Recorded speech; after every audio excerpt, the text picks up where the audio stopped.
What if I told you that it's not your age, your genes, or even your diagnosis, but your daily habits that are quietly raising your blood pressure and putting your heart at risk? Every year, over half of Americans over 60 are told the same thing. Your blood pressure's high. Keep taking your meds. But here's the truth. Most doctors don't have time to explain, even if you're taking medication. Even if you're doing everything right, small mistakes in your routine could be silently pushing your numbers up. You feel fine, so you skip a dose. You eat low-salt meals but miss the hidden sodium in your healthy snacks. You check your pressure at the clinic but not at home.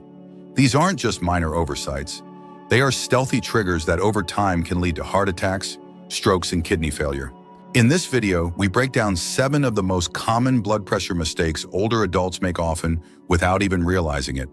Backed by real science and real stories, you'll learn how to spot these patterns, correct them easily, and take back control of your health without overhauling your life. Whether you've had high blood pressure for years or you've just seen your numbers creep up, this is your chance to understand what's really going on behind the scenes and how to fix it. Don't miss what could be the most important 10 minutes you spend on your health this week. If this helps you, hit the like button, subscribe to Live Healthy After 50, and leave a comment to tell us what resonated most. We're here to help you live stronger, longer, and more empowered than ever. Mistake number 1, not monitoring your blood pressure regularly. Let's start with a hard truth. You can feel perfectly fine and still have dangerously high blood pressure. That's what makes it so dangerous. It doesn't cause pain. It doesn't send obvious signals. And for millions of older adults, it builds quietly, day by day, until something serious like a stroke or heart attack forces it into the spotlight. Here's the problem. Many people rely entirely on their doctor's office to track their blood pressure.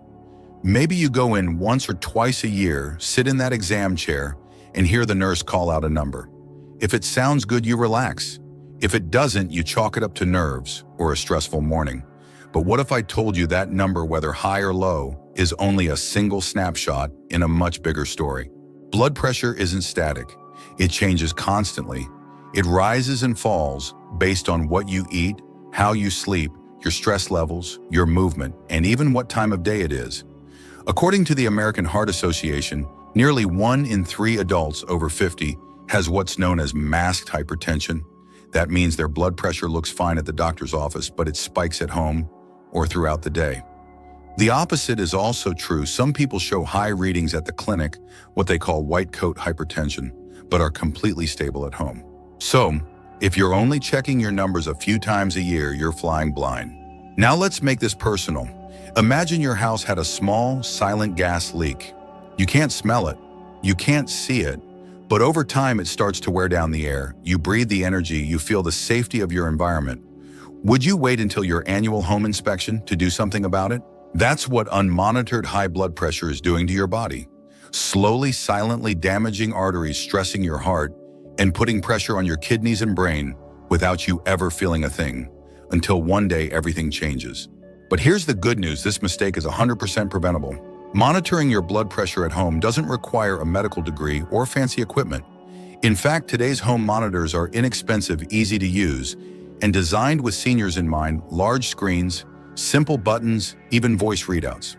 The real key isn't how expensive the device is. It's how consistent you are with using it. Start by checking your blood pressure at the same time every day. First thing in the morning before coffee or medication is often best. Sit quietly for 5 minutes, place your arm at heart level, keep your feet flat on the floor, and take a reading. If you want, take a second reading after a minute and write down both. You don't need to obsess over every number. What matters most is the trend. Are your numbers creeping higher over the week? Are you seeing unexpected spikes after certain meals or dips after a long walk? That kind of pattern tells your doctor far more than a single clinic visit ever could. In fact, the National Institutes of Health reports that home monitoring combined with regular communication with your care team can reduce the risk of stroke and cardiovascular events by as much as 20%. That's not a small number. That's the difference between independence and long-term disability, between peace of mind and a 911 call you never saw coming. And let's not forget, home monitoring puts you in the driver's seat. You're not just passively waiting to be told what's wrong. You're actively participating in your own health. You're gathering real data about how your body responds to life, and that is powerful. If logging numbers feels like a chore, Use a simple calendar or even a smartphone app. Many devices now connect via Bluetooth to track everything automatically. You can bring the data to your next appointment or send it through a patient portal if your clinic offers one. Still feeling a little nervous? That's okay. A lot of people feel anxiety around seeing their numbers, especially if they've been high in the past. But ignoring the problem won't protect you. It just gives it more time to grow. Knowledge is not just power, it's protection. The bottom line, don't wait for symptoms. Don't wait for a scare. Don't wait for the doctor to tell you what's been going on for months. You have a tool right now that could save your life, and it takes less than 5 minutes a day to use it. Start today, because your heart is working 24/7 to keep you alive. The least we can do is check in on it. Mistake number 2, taking blood pressure medication the wrong way. Here's something most people don't realize. Blood pressure medication doesn't work if it isn't taken correctly. Skipping doses, changing the time you take it, or stopping altogether because you feel fine can quietly undo everything you've been working toward. And the worst part, you might not notice anything until it's too late. You wake up late one morning and forget your pill. No big deal, you think. You'll take it tomorrow. Or maybe your pressure has looked good lately, so you decide to stop altogether just for a while. After all, you're eating better and walking more. You feel okay. Why keep taking a pill if your numbers are under control? But here's the catch. Your numbers are only under control because the medication is working. Unlike painkillers or antibiotics, blood pressure meds don't give you immediate feedback. They don't make you feel energized or cured. You don't feel your arteries relaxing or your heart pumping more efficiently. It's silent, invisible. But behind the scenes, these medications are doing critical work, reducing pressure on your heart, protecting the blood vessels in your brain, and shielding your kidneys from long-term damage. The American Heart Association warns that stopping medication without a doctor's guidance can cause a sudden spike in blood pressure, a spike that could lead to a stroke or heart attack even in someone who feels perfectly fine. And it happens more often than you might think. In fact, a study from the CDC found that more than 50% of adults with high blood pressure don't take their medication as prescribed. Some forget, others worry about side effects.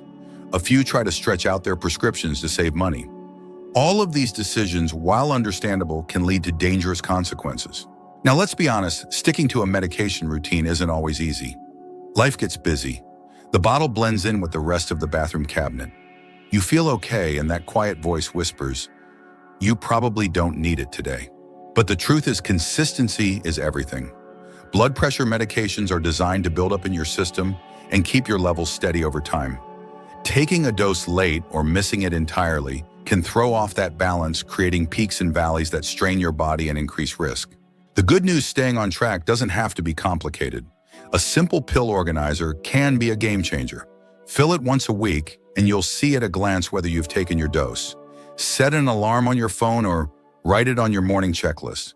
Tie it to something you already do every day, like brushing your teeth or making coffee.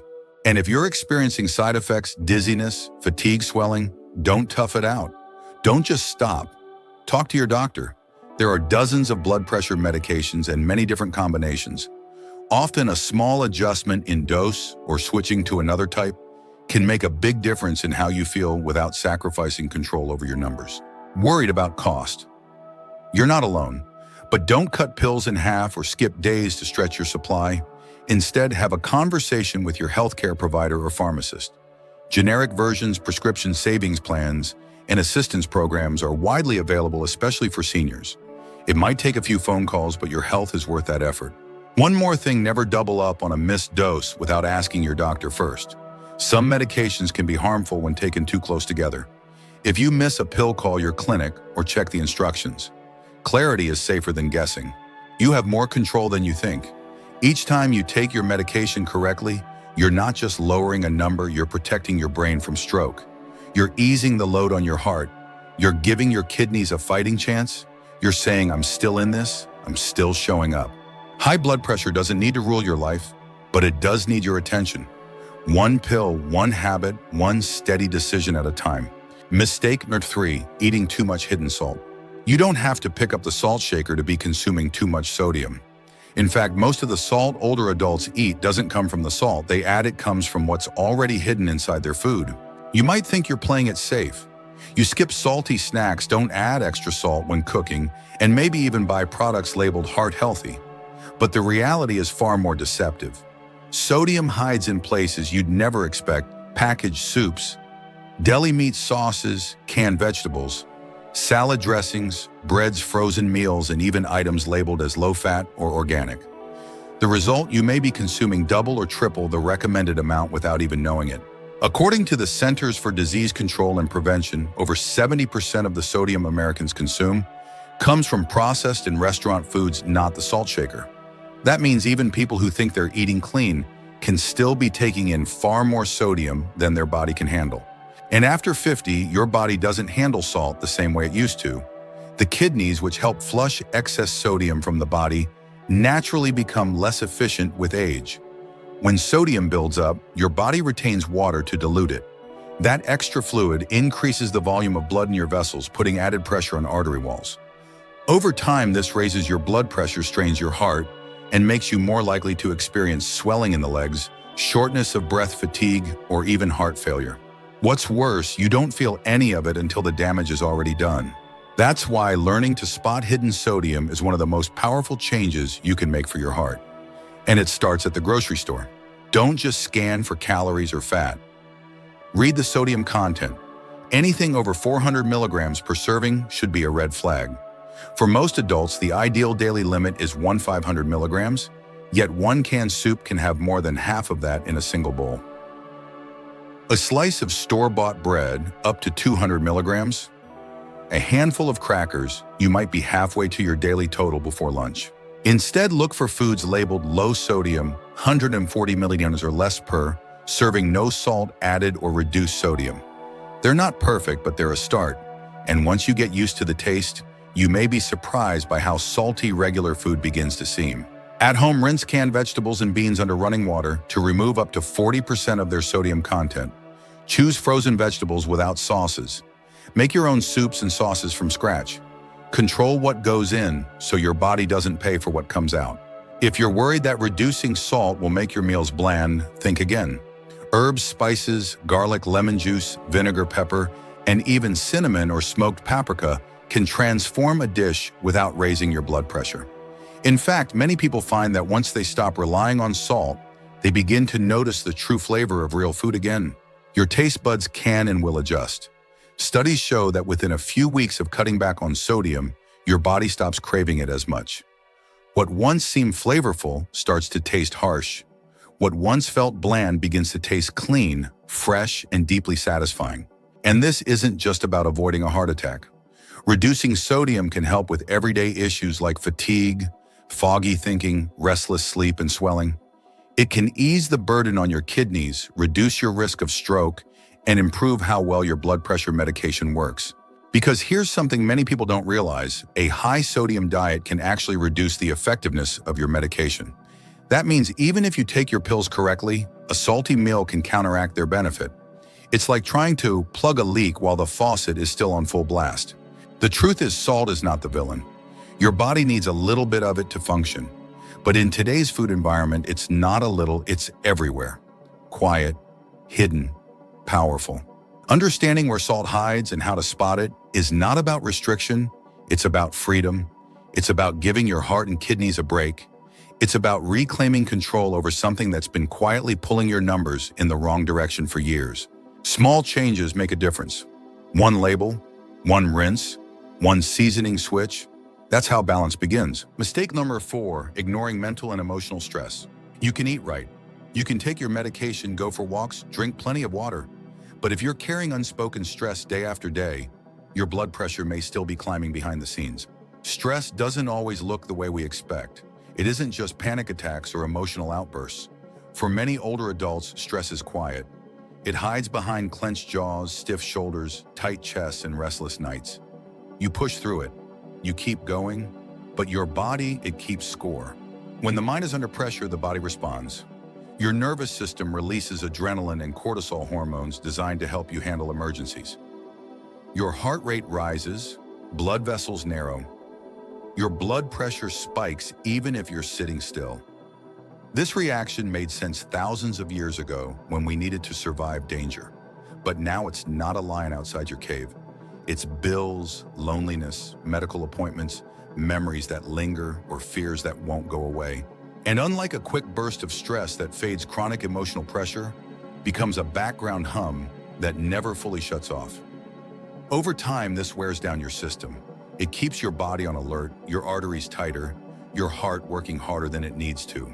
According to the Mayo Clinic, unmanaged stress is directly linked to elevated blood pressure and greater risk of heart disease. Even worse stress can reduce the effectiveness of your blood pressure medications. It can interfere with sleep, eating habits, digestion, and even memory. You might think your medication isn't working when in fact your stress is working against it. But stress doesn't just harm the heart. It drains your energy. It shortens your patience. It robs you of joy. You might not notice how deeply it's affecting you until something breaks a relationship, your sleep, your health. And for many people over 50, especially those who were raised to be strong, to tough it out, the idea of addressing emotional stress can feel unfamiliar or even unnecessary. But stress is not a weakness. It's not something to feel guilty about. It's a signal, one that your body is sending because it needs care. Fortunately, there are ways to respond, no therapy couch required. Start with your breath. Slow, deep breaths activate your parasympathetic nervous system, the one responsible for calming you down. Just 5 minutes of breathing in through the nose, out through the mouth, can reduce blood pressure in the moment and help retrain your stress response over time. Movement helps too. A walk in fresh air, gentle stretching in the morning, watering plants or light chores. These aren't just tasks. They're signals to your body that you are safe, grounded, alive. Music is another powerful tool. Soft instrumental music, calming nature sounds, even your favorite oldies. These sounds can shift brain activity and reduce anxiety. The right playlist can be medicine without a prescription. Journaling might sound like something for younger people, but it's incredibly powerful at any age. Writing down what's on your mind, even for 5 minutes, can help organize overwhelming thoughts and reduce mental clutter. It's not about having the right words. It's about making space for what's real. And finally, speak. Whether it's with a friend, a partner, a neighbor, or a faith leader, sharing your inner world out loud releases pressure from your internal one. You don't have to carry it all alone. In fact, you were never meant to. These tools don't erase the stress of life. They don't eliminate grief, uncertainty, or frustration, but they help your body move through stress rather than being trapped inside it.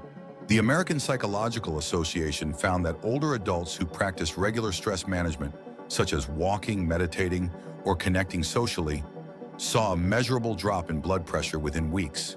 Not months, weeks. Stress doesn't make you weak, it makes you human.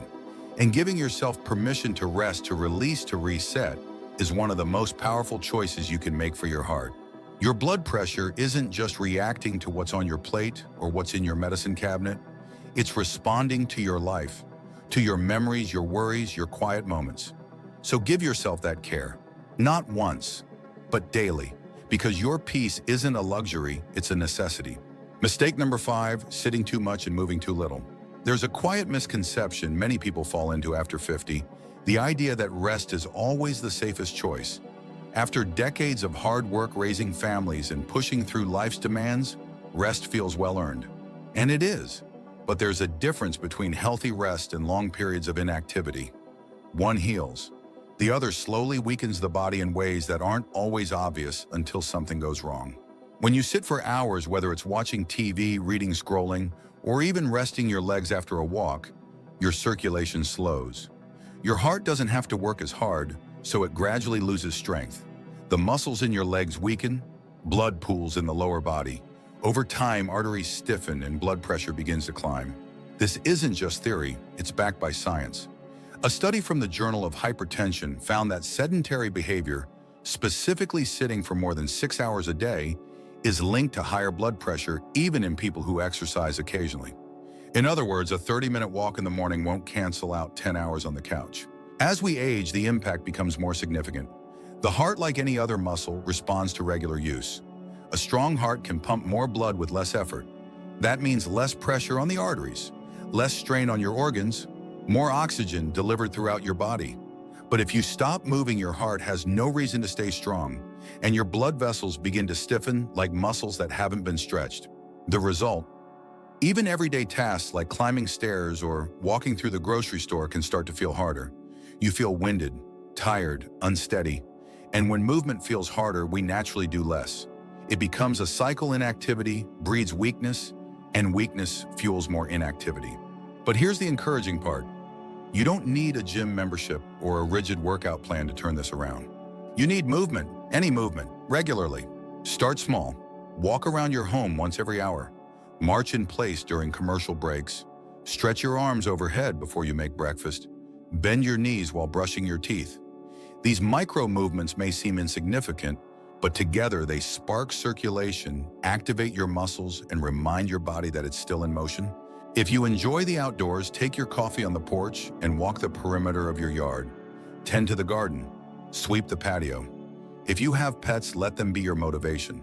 A dog that needs walking is a natural timer to get your legs moving and your heart pumping. For those with joint pain or balance issues, chair exercises are a game changer. You can do them while watching TV using slow, steady movements to build strength without standing.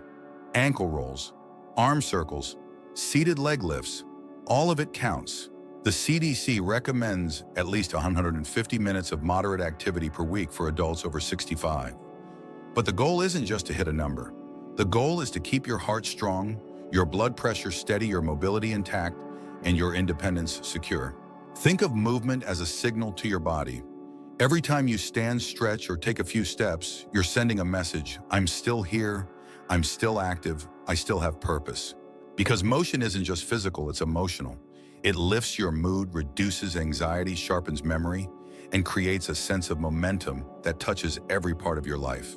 Even 5 minutes of walking after each meal can lower your blood sugar, support digestion, and help your medication work more effectively. Even rolling your shoulders or lifting your heels can reduce stiffness and get your blood flowing. The trap of taking it easy is that it feels helpful at first. But over time, too much of stillness becomes a risk, one that quietly raises your blood pressure and weakens the very systems meant to protect you. The solution isn't extreme. It's consistent, gentle, intentional. So get up, not for miles, not for hours, just a few minutes, a few steps, a few stretches. The power isn't in how far you go, it's in the decision to go at all. Your body will thank you. So will your heart. Mistake the number 6, drinking too much caffeine or alcohol. It starts as something small. A warm cup of coffee in the morning to help you wake up. A glass of wine in the evening to unwind. These rituals feel harmless, comforting even. But over time, especially after 50, the effects of caffeine and alcohol on your blood pressure can become anything but harmless. Caffeine is a stimulant. It speeds up your heart rate, tightens your blood vessels, and can cause temporary spikes in blood pressure. For some people, these spikes are short-lived. But for others, especially those who already have hypertension or are sensitive to stimulants, they last longer, go unnoticed, and quietly add stress to an already strained cardiovascular system. The tricky part is you may not feel anything at all. No headache, no jitters, no obvious signs that your blood pressure is climbing, but inside your heart is working harder, your arteries are under pressure, and your medication may not be able to keep up. According to the American Journal of Hypertension, people who consume more than 2 cups of coffee per day are significantly more likely to have elevated blood pressure even when everything else, diet, exercise, medication, is controlled. And caffeine isn't just in coffee. It's in tea, sodas, energy drinks, chocolate, even some over-the-counter medications. So your total intake can add up fast, especially if you're not tracking it. Now let's talk about alcohol. Unlike caffeine, alcohol acts more like a sedative at first. It can make you feel relaxed and sleepy. But once it's in your system, it disrupts sleep quality, dehydrates your body, and triggers spikes in blood pressure, especially when consumed regularly or in larger amounts. The National Institute on Aging reports that older adults metabolize alcohol more slowly. That means 1 glass of wine at 65 may affect your body more than it did at 35. And if you're taking blood pressure medication, alcohol can interfere with how that medicine is absorbed, processed, and activated in your body. The combination can cause dizziness, fatigue, confusion, and in some cases dangerous drops or surges in blood pressure. You don't need to quit caffeine or alcohol completely to protect your heart, but you do need to be aware of how your body responds to them and how much you're actually consuming. Start by observing. Track how you feel after your coffee. Do you feel shaky, anxious, or flushed?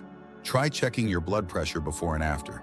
If you notice a jump of 5 to 10 points, it might be time to cut back or switch to decaf. With alcohol, look at your sleep. Are you waking up more at night? Feeling groggy in the morning? Are your blood pressure readings slightly higher after a night of drinking? Even small signs can be your body's way of waving a red flag. And don't forget about the cumulative effect. A glass here, a soda there, a piece of chocolate at night.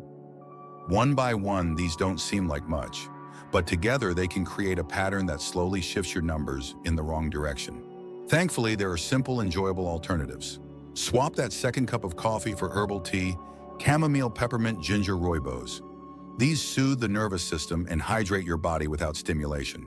Instead of wine at dinner, try warm lemon water, sparkling water with fruit, or a light homemade juice. These still feel like a treat but support your blood pressure rather than sabotaging it. It's not about losing your rituals. It's about redefining them in ways that nourish you rather than drain you. Your heart doesn't need perfection, but it does need consistency. If your blood pressure has been creeping up, if your medications aren't working as well as they used to, or if you just don't feel as rested or balanced as before, consider what you're sipping. It might be playing a bigger role than you think. The choices we make with our drinks are just as important as the ones we make on our plates. Every cup is a decision, every glass an opportunity, one that can either raise the pressure or release it. Mistake number 7, not communicating regularly with your doctor. Managing high blood pressure isn't just about taking pills or eating less salt. It's about staying in conversation with your body and with your doctor. But far too often, that conversation goes silent. You start to feel a little dizzy after taking your medication, but figure it'll pass. You've been more tired lately, but you chalk it up to age. You write off the swelling in your ankles or that nagging headache as nothing serious. You wait for your next appointment, or worse, you don't mention it at all. That silence has consequences. When your doctor doesn't know what you're experiencing, they can't adjust your care. And when you withhold small details because you don't want to be a bother or you think it's not important, you're asking your provider to make decisions with only half the picture. Here's what most people forget: doctors are not mind readers. They rely on what you tell them. And the little things, the questions you almost didn't ask, the symptoms you nearly ignored, are often the most important clues. Take medication side effects. A surprising number of people stop taking their blood pressure medicine altogether without ever telling their doctor why. They feel lightheaded, their legs cramp, they don't like how it makes them feel, so they quit, quietly. And their doctor continues to prescribe it, unaware that it's not being used or that it's not working. That gap in communication doesn't just slow your progress, it creates risk. A study published in the Journal of General Internal Medicine found that patients who regularly discussed their symptoms and side effects with their doctors had significantly better blood pressure control than those who didn't. Simply speaking up made a measurable difference. And it's not just about side effects. Maybe your home readings have changed. Maybe you're waking up with headaches. Maybe your stress levels are up, or you've started taking a new supplement. These are not minor details. They are part of the story your doctor needs to understand your condition and to protect your health. Your provider wants to help, but they can only guide you with the information you give them. So how do you open up the lines of communication? Start by keeping a simple notebook or using a health app on your phone. Record your blood pressure readings daily if possible. Write down how you're feeling, especially if you notice patterns, dizziness, shortness of breath, changes in energy or mood. Even write down the questions that pop into your head throughout the week. That way you won't forget them by the time your appointment arrives. And don't wait for an appointment if something seems off. A quick call to your doctor's office or a message through the patient portal can get you answers faster and sometimes prevent a bigger problem down the road. If getting to the clinic is hard because of transportation mobility or distance, ask about virtual visits. Telehealth has become more accessible than ever, and it's a great way to stay in touch without leaving your home. Most importantly, don't minimize your concerns. Don't assume you're overreacting, and don't think you're wasting anyone's time. Your doctor is there for one reason: to keep you safe, but they can't do that if you're not letting them in. You are the expert on your body. You know what feels normal, and you know when something's changed. Trust that knowledge. Bring it to the table. Speak up. Ask questions. Push back when something doesn't feel right. That's not being difficult.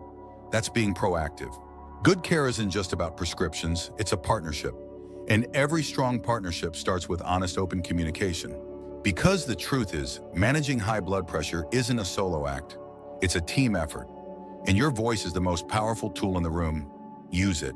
Blood pressure isn't just a number, it's a mirror. A reflection of how you live, how you rest, how you breathe, and how you take care of yourself day to day. You don't have to overhaul your entire life. Just start with one small step. Take your medication on time. Check your blood pressure tomorrow morning. Skip the salty snack and choose something fresh instead. Because lasting change isn't built on perfection. It's built on consistency. One decision, one habit, one moment of self-care at a time. Your body is listening. Your heart is working around the clock. All it asks is that you work with it, not against it. So wherever you are in your health journey, know this: small actions lead to powerful results. And you're not alone. If this helped you, don't forget to subscribe to Live Healthy After 50. Your health is your greatest wealth.